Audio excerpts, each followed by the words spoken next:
Hello, guys. So today I'll be talking to you about sports around the world. So whether you're watching a bullfight in Spain, soccer game in Argentina, even a boxing match in Mexico, everywhere you go, there are sports. In one way or another, everyone likes to compete and to win. It's a part of who we are. Deep within any culture is a sport in which we cheer our home team, and which can make us immensely proud, but also incredibly sad at times. We come together as one group in order to support the team we hope will win. So today I'll be showing you 4 different sports and what it means for each culture and basically how it's so indoctrinated into the culture in the first place. So 1, we're going straight to Spain in bullfighting. So some quick history behind bullfighting. According to Former Travels Guide, bullfighting is tracked back to 711 AD. Existed in times of Hercules and Theseus, who both made a start for bullfighting in Spain. It was organized formally in the middle of the 18th century. Bullfighting was banned in 2011, but then reinstituted with rules in 2016. So basically, bullfighting has been around for a long, long time. Back when there was Hercules and Theseus. We know this from our book, which we read with Carlos Fuentes, I believe, and he was explaining how the history behind how Theseus slayed these mythical creatures which were half man, half bull. From there, that idea came to Spain, in which Hercules then slayed a fire-breathing bull, and from there, people started replicating that and dedicating it to Hercules. Well, it wasn't formally introduced until the mid-18th century, where they started the, um, the actual place which they hold it in, which we'll get to in a bit. And then most recently it was banned, but since it's so embedded into the roots of the culture, they decided to reinstitute it back in 2016. So what is bullfighting in the first place? Well, there's a lot more to it than just stabbing a bull. It's not just like a sport or an event, it's like a spectacle, a festival more like, which lasts hours. There are a total of 4 stages in this event, which we got start with the opening parade, the cape stage, picador stage, killing, and duration.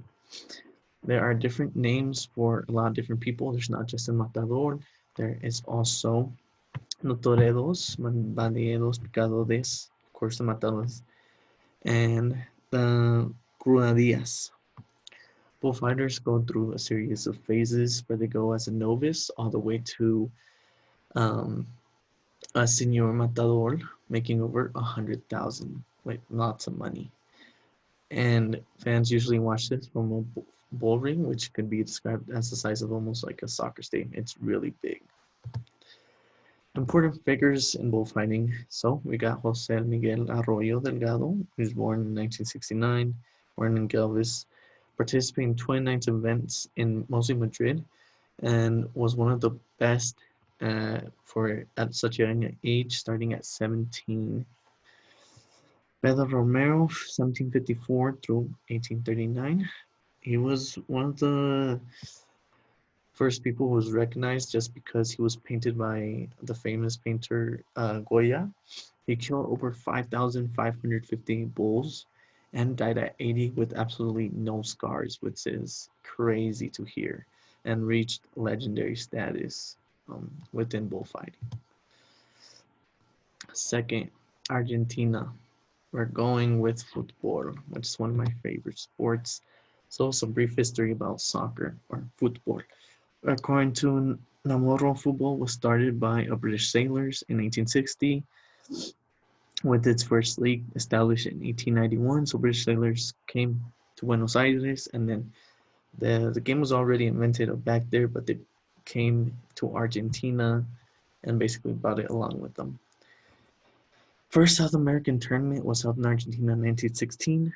Argentina won its first title in 1921, then winning it 3 times more in the same decade, which is pretty impressive. one of the first World Cups in 1978, despite having traveled 2 years prior in their country. So basically, Argentina has been very like one of those countries that has always been around football, especially very early on. Um, South American tournament is basically a tournament between all of South America and North America, and it's one of the most prestigious tournaments out there in soccer. And winning the World Cup is a tournament for the best countries in the world. And Argentina winning 3 times within the same decade is very impressive. So why is soccer so important over there? Basically, it's more than just a sport. It has a lot of things involved with it, especially politically. In March 24th, 1979, there was a military attack in control of the country, but football was still played during that time, and it was used as symbolism to where anyone can play. It doesn't matter what time, when, where, the circumstances, everyone would still play football. It was like an outlet for them. Uh, Stadiums of soccer games were used to protest or gather for political events. So basically, dictators would come forth at 2 soccer games, and all their followers would just follow in order to show their political power. There's also been protests like the Mother of Plaza de Mayo, which was a protest held by mothers who were trying to protest against the corrupt government. One of the ways that they made big headlines and why I talk about them now is because of the World Cup. The World Cup gave them a platform in which they can be heard from all over the world.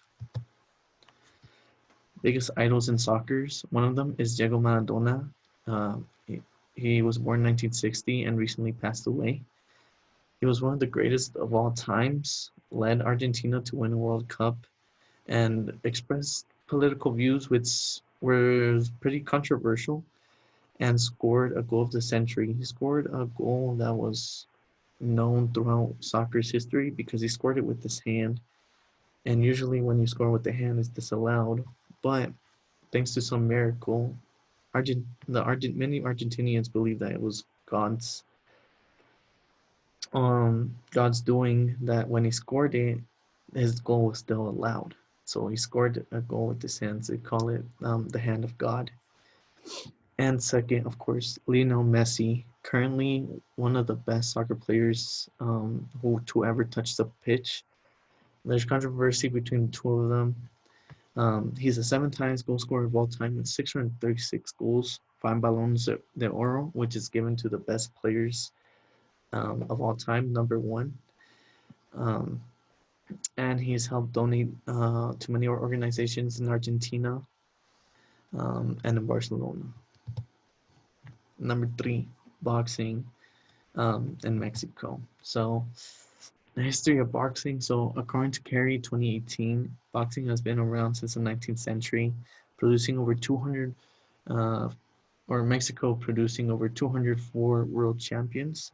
In 1921, the first Mexican commission of boxing was established. Angel Levis was one of the first boxers in Mexico who also won Mexico their first gold medal in the Olympics. And in 1930 and 1980s, um, there was like this golden age where Mexico had one of the best fighters, some of the best fighters in the world. So why is boxing important? So it was able to establish boxing programs for people in the lower class. The sport was used to show country stability and success. 1960, boxing was made a globally, creating possibilities for new partnerships for Mexico and demonstrates pride and glory for the nation. So basically, boxing was used as a way for basically kids from the street, honestly, to learn how to box, but also they came from not having nothing over there in Mexico to having millions of dollars just from a fight, depending on how good you are. And mostly, it's so important and so enriched in our culture because many people saw boxing as the only way to survive back in their home country. Idols in boxing are Julio Cesar Chavez. He was against machismo. He had 103 victories. He was a world champion multiple times in three different weight divisions, and he was one of Mexico's national prides. We also have Carlos Zarate, won or Zarate won 55 times in a row, three times more in the same decade. And in 1977, he had one of the greatest victories for Mexico. And fourth, baseball. So here, baseball's kind of different. There it has been increasing a lot, so I'll talk about that more. But according to history, 2019, baseball started in the year 1839. In the 1860s, was where the first non-American baseball player was accepted into the league. And according to 2018, about the third of the players now are foreign players coming from a bunch of like South America, Mexico, like um, all those places. So why is baseball important? It shows progress that the U.S. has made with diverse cultures. Nowadays, we see a bunch of Puerto Ricans, Dominicans playing baseball, which was not seen back in the day.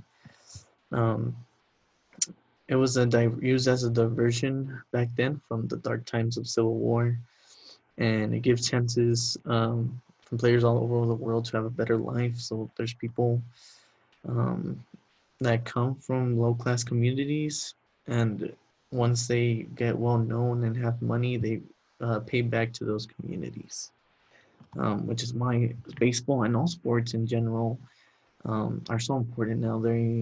They help um, able to help communities.